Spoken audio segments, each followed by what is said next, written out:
नमस्कार, मी दीपाली. बालविश्व मराठी वेबवर्ल्डमध्ये सर्वांचं मनापासून स्वागत. मी नेहमी सजेस्ट करते की वाढत्या वयामध्ये बाळाला घरामध्ये बनलेला ताजा, सकस, पौष्टिक आणि व्हरायटी असणारा आहार देणं हे आवश्यक आहे. पण बऱ्याचदा काही कारणामुळे, जसं की आई जर जॉब करत असेल, पुरेसा वेळ नसेल, किंवा बाळाला सेरेलॅक आवडत असेल, किंवा डॉक्टरांनी सजेस्ट केलं असेल, तर पॅरेंट्स हे बाळाला किंवा लहान मुलांना सेरेलॅक देतात. पण नकळत त्यांच्या हातून काही अशा चुका होतात ज्यामुळे सेरेलॅकचे फायदे होण्यापेक्षा नुकसान जास्त होतं. तर आजच्या व्हिडिओमध्ये आपण जाणून घेणार आहोत की रेडीमेड सेरेलॅक लहान बाळांना किंवा लहान मुलांना देत असताना पालकांनी कोणत्या चुका टाळणं गरजेचं आहे, कोणत्या गोष्टी लक्षात घ्यायला हव्यात जेणेकरून या सेरेलॅकचे फायदे जास्त होतील, मुलांच्या ते अंगी लागेल, मुलांसाठी ते पौष्टिक ठरेल.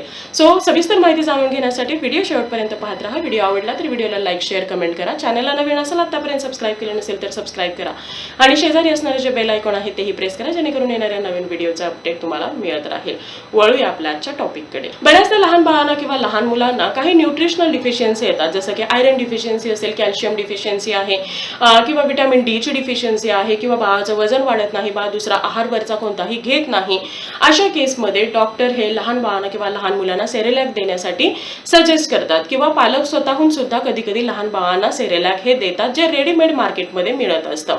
असं जे सेरेलॅक आहे हे बाळासाठी म्हणावं तेवढं उत्तम नसलं तरी सुद्धा ही जी काही न्यूट्रिशनल डिफिशियन्सी आहे हे भरून काढण्यासाठी मात्र याचा खूप जास्त फायदा होतो. पण हे देत असताना तुम्हाला काही गोष्टी नक्कीच लक्षात घ्यायला हव्यात. सगळ्यात पहिली आणि महत्त्वाची गोष्ट म्हणजे जे मार्केटमध्ये मिळणारे रेडीमेड सेरेलॅक आहेत हे तुम्हाला बाळाला दिवसातून मॅक्झिमम 2 वेळा द्यायचं आहे, त्यापेक्षा जास्त वेळ देऊ नका. कारण या अगोदर सुद्धा बऱ्याचशा डाएट चार्ट्समध्ये मी तुम्हाला सांगितलेलं आहे की बाळाला तुम्ही जेवढी व्हरायटी द्याल, जेवढे वेगवेगळी चव, वेगवेगळे टेक्स्चर, दिसायला वेगवेगळे असणारे पदार्थ बाळाला द्याल, तेवढा बाळाचा खाण्यामधला इंटरेस्ट हा वाढेल. जेव्हा बाळ हा स्वतःहून मागून किंवा स्वतःहून इंटरेस्टने मनापासून खाईल तेव्हा बाळाचं वजन हे ऑटोमॅटिकली वाढेल, किंवा जे काय आहार आहे तो बाळाच्या अंगी व्यवस्थितरित्या लागायला मदत होईल. हे जे सेरेलॅक असतं यामध्ये प्रिझर्वेटिव्ह असतात, ॲडिटिव्ह आहेत, केमिकल्स आहेत, शुगर आहे खूप जास्त, जे अर्थातच लहान बाळाला गोड लागते, बाळाला त्याचे सवय लागून जाते आणि बाळाला ते खाणंच आवडतं. आणि अशा केसमध्ये पॅरेंट्स सुद्धा बाळाला प्रत्येक वेळी सेरेलॅक देतात. तर असं तुम्हाला बिलकुल करायचं नाही. दिवसातून मॅक्झिमम 1 ते 2 वेळा तुम्हाला हे सेरेलॅक बाळाला द्यायचं आहे. जर तुम्ही बाळाला सातत्याने सेरेलॅक देत असाल तर बाळ इतर आहार कधीही खाणार नाही. शिवाय यामधून मिळणारं जे पोषण आहे हे लिमिटेड असल्यामुळे बाळाला म्हणावा तेवढा त्याचा फायदा होणार नाही. बाकीचा जो काही घरामध्ये बनलेला आहार आहे त्यासोबत तुम्ही एखाद दुसऱ्या वेळी हे सेरेलॅक जरूर द्या, काही हरकत नाही, पण नेहमी बाळाला सेरेलॅक देऊ नका. त्यानंतरची पुढची गोष्ट म्हणजे सेरेलॅक जेव्हा तुम्ही खरेदी करता तर त्यावरती तुम्हाला एक्सपायरी डेट ही चेक करून घ्यायची आहे. बऱ्याचदा यावरती आपण एक्सपायरी डेट तर चेक करतो, परंतु घरामध्ये आल्यानंतर जेव्हा आपण तो पॅकेट फोडतो किंवा ते वापरामध्ये येतं तर त्यानंतर ते किती दिवस वापरायचं आहे हे सुद्धा आपण लक्षात घेतलं पाहिजे. या सेरेलॅकमध्ये असणारे जे काही केमिकल्स आहेत किंवा प्रिझर्वेटिव्ह आहेत हे प्रिझर्वेटिव्ह एकदा पॅकेट फोडल्यानंतर पुढच्या 15 ते 20 दिवसासाठी किंवा मॅक्झिमम 25 दिवसांसाठीच हे काम करतात किंवा व्यवस्थित हे राहतात. त्यानंतर हे जे सेरेलॅक आहे हे खराब व्हायला सुरुवात होते. आणि म्हणून एकदा तुम्ही घरी आणल्यानंतर पॅकेट फोडलं की मॅक्झिमम तुम्हाला 20 ते 25 दिवसापर्यंत हे सेरेलॅक वापरायचं आहे, त्याच्या आतमध्ये हे संपवायचं आहे. त्यापेक्षा जर जास्त काळ होत असेल तर ते सेरेलॅक बाळाला द्यायचं नाही. स्पेशली समरमध्ये, उन्हाळ्याच्या दिवसामध्ये तुम्हाला ही गोष्ट खूप स्ट्रिक्टली फॉलो करायची आहे. कारण उन्हाळ्याच्या दिवसामध्ये असेल किंवा जेव्हा थोडासा पाऊस पडतो, दमट वातावरण होतं, तर त्या वेळेमध्ये हे जे काही सेरेलॅक आहे हे खराब होण्याचे जास्त चान्सेस असतात. त्यामुळे एकदा ओपन केल्यानंतर जास्तीत जास्त 25 दिवसांपर्यंत ते 1 महिन्यापर्यंत तुम्हाला हे सेरेलॅक वापरायचं आहे. त्यापेक्षा जास्त काळासाठी वापरलेलं किंवा ठेवलेलं सेरेलॅक बाळाला हे द्यायचं नाही. दुसरी महत्त्वाची गोष्ट म्हणजे बऱ्याचदा हे जे काही मार्केटमधून आणलेलं सेरेलॅक आहे हे पालक बाळाला देत असताना किंवा हे बनवत असताना तर ते उकळतात किंवा ते शिजवतात. तर असं तुम्हाला बिलकुल करायचं नाही. मार्केटमध्ये मिळणारे हे जे काही सेरेलॅक आहेत हे इन्स्टंट असतात. घरामध्ये बनलेल्या सेरेलॅक प्रमाणे तुम्हाला हे शिजवण्याचं किंवा प्रॉपर असं कुक करून ते बाळाला देण्याची गरज पडत नाही. हे बनवत असताना तुम्हाला जेवढे काही क्वांटिटी हवी आहे त्यानुसार तुम्हाला पाणी हे उकळून घ्यायचं आहे.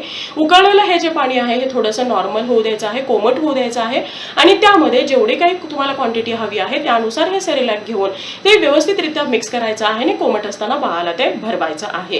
हे सेरेलॅक तुम्हाला शिजवण्याची बिलकुल गरज नाही. जर तुम्ही असं सेरेलॅक शिजवत असाल तर यामध्ये असणारे जे काही केमिकल्स आहेत किंवा प्रिझर्वेटिव्ह आहेत याची वेगळी रिॲक्शन होऊ शकते आणि त्याचा त्रास बाळाला होऊ शकतो किंवा बाळाला ते व्यवस्थित डायजेस्ट होत नाही, जुलाब होऊ शकतात, उलट्या होऊ शकतात किंवा काही इन्फेक्शन होण्याचे सुद्धा चान्सेस असू शकतात. त्याचबरोबर हे सेरेलॅक बरेच जण दुधामध्ये सुद्धा शिजवतात, तर तुम्हाला असं बिलकुल करायचं नाही. लक्षात घ्या, या सेरेलॅक मध्ये ऑलरेडी मिल्क पावडर असते किंवा काही असे न्यूट्रिशन्स असतात, केमिकल्स असतात. हे ऑलरेडी बाळासाठी थोडंसं हेवी होतं. जेव्हा तुम्ही हे मिल्क सोबत किंवा दुधासोबत परत शिजवता तर त्यानंतर हे जे सेरेलॅक आहे हे आणखी जास्त हेवी बनतं, बाळाला डायजेस्ट करायला हे जड होऊ शकतं आणि असं सेरेलॅक जर बाळ वारंवार खात असेल तर त्यावेळी बाळाला जुलाब किंवा ओमेटिंग होण्याचे चान्सेस असतात. तर त्यामुळे हे जे सेरेलॅक आहे हे तुम्हाला पाण्यामध्ये बनवायचं आहे. त्यानंतरची पुढची गोष्ट म्हणजे जेव्हा सेरेलॅक तुम्ही घरामध्ये आणता तर त्यावेळी ते सेरेलॅक काढून तुम्हाला कोणत्याही एखाद्या प्लास्टिकच्या डब्यामध्ये किंवा बाकी आणखी जे काही आपले डबे आहेत तर त्यामध्ये स्टोअर करायचं नाही.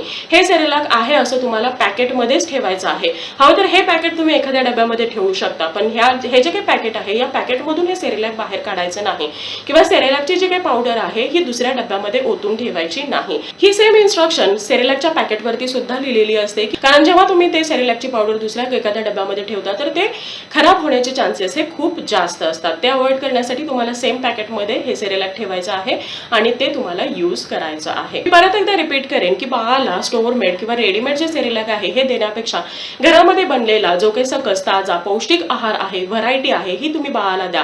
ज्यामुळे बाळामध्ये येणारी या ज्या काही डिफिशियन्सी आहेत या डिफिशियन्सी कमी व्हायला मदत होईल. शिवाय जर तुम्हाला सेरेलॅकच द्यायचं असेल तर घरामध्ये बनवून तुम्ही हे सेरेलॅक देऊ शकता. या अगोदर चॅनलवरती आपण घरामध्ये कसं सेरेलॅक हे बनवायचं याची रेसिपी पोस्ट केलेली आहे, तुम्ही हवं तर ते चेक करू शकता. डिस्क्रिप्शन बॉक्समध्ये तुम्हाला त्याची लिंक मिळेल. सो या काही गोष्टी होत्या रेडीमेड किंवा स्टोअर मेड सेरेलॅक बाळाला देण्याबद्दल. सो आय होप आजचा व्हिडिओ तुम्हाला आवडला असेल आणि हेल्पफुल ठरला असेल. Thank you so much for watching this video. Bye, see you soon with new topic.